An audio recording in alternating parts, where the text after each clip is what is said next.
Just as his father, Devil Bill, had taught him to do in all his business dealings, Rockefeller made sure to get the better end of the bargain.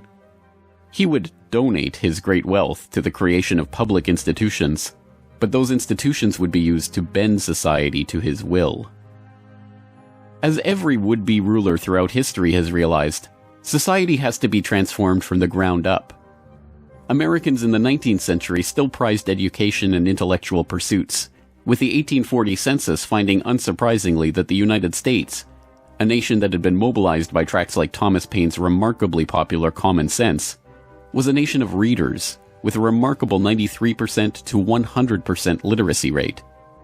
Before the first compulsory schooling laws in Massachusetts in 1852, education was private and decentralized, and as a result classical education, including study of Greek and Latin and a solid grounding in history and science, was widespread.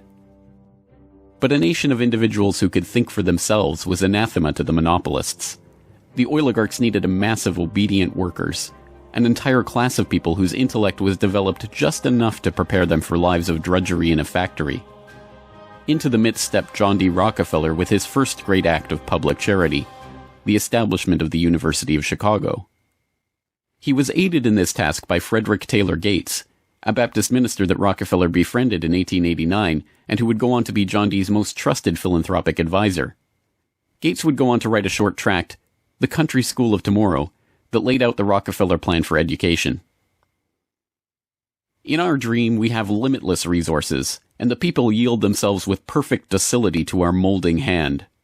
The present educational conventions fade from our minds, and, unhampered by tradition, we work our own goodwill upon a grateful and responsive folk. We shall not try to make these people or any of their children into philosophers, or men of learning or science. We are not to raise up from among them authors, orators, poets, or men of letters. We shall not search for embryo great artists, painters, musicians, nor will we cherish even the humbler ambition to raise up from among them lawyers, doctors, preachers, politicians, statesmen, of whom we now have ample supply. Although Rockefeller's resources weren't exactly limitless, they might as well have been. In 1902, he established the General Education Board to help implement Gates's vision for the Country School of Tomorrow with a staggering $180 million endowment. The Rockefeller influence on education was felt almost immediately, and it was amplified by help from fellow monopolists of the era who were approaching the topic of philanthropy from the same angle. Although best known as a steel magnate, Andrew Carnegie's fortune started on the railroads transporting Rockefeller's Standard Oil around the country, and was greatly magnified by a lucrative investment in property near Oil Creek that provided steady, profitable oil sales. In 1905, he established the Carnegie Foundation for the Advancement of Teaching, a tax-free foundation through which Carnegie and his appointees could direct the development of the education system in the United States, and, eventually, worldwide. In 1910, Rockefeller followed suit by establishing the Rockefeller Foundation, which became the tax-free umbrella organization for his philanthropic ambitions. As the Reese Committee, a congressional investigation into the activities of these tax-free foundations in the 1950s, discovered, it wasn't long before Carnegie's endowment approached Rockefeller's foundation with a proposal to cooperate on their shared desire to transform the American education system in their own image. Norman Dodd, the director of research for the congressional committee who was granted access to the Carnegie Endowment's board minutes, explains. So they approach the Rockefeller Foundation with a suggestion that that portion of education which could be considered domestic be handled by the Rockefeller Foundation, and that portion which is international should be handled by the endowment.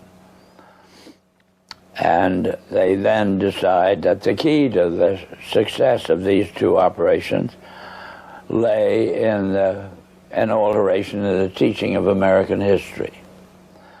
So they approach four of the then most prominent teachers of American history in the country, people like Charles and Mary Bird, and their suggestion to them is, will they alter the manner in which they present this subject, and they get turned down flat.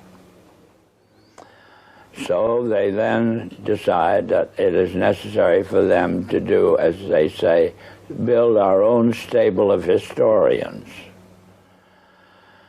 And then they approach the Guggenheim Foundation, which specializes in fellowships, and say, when we find young men in the process of studying for doctorates in the field of American history, and we feel that they are the right caliber, will you grant them fellowships on our say-so? And the answer is yes.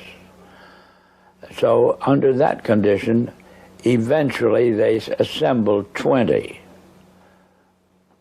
And they take this 20 potential teachers of American history to London, and there they're briefed into what is expected of them when, as and if they secure appointments in keeping with the doctorates they will have earned.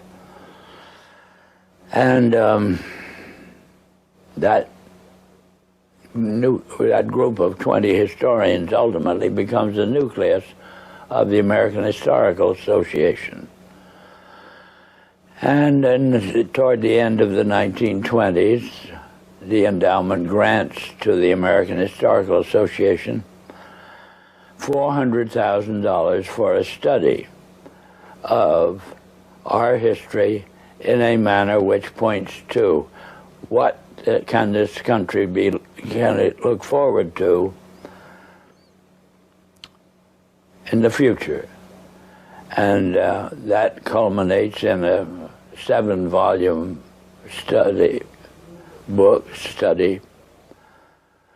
the last volume of which is, of course, in essence a summary of the contents of the other 6. And the essence of the last volume is the future of this country belongs to collectivism administered with characteristic American efficiency.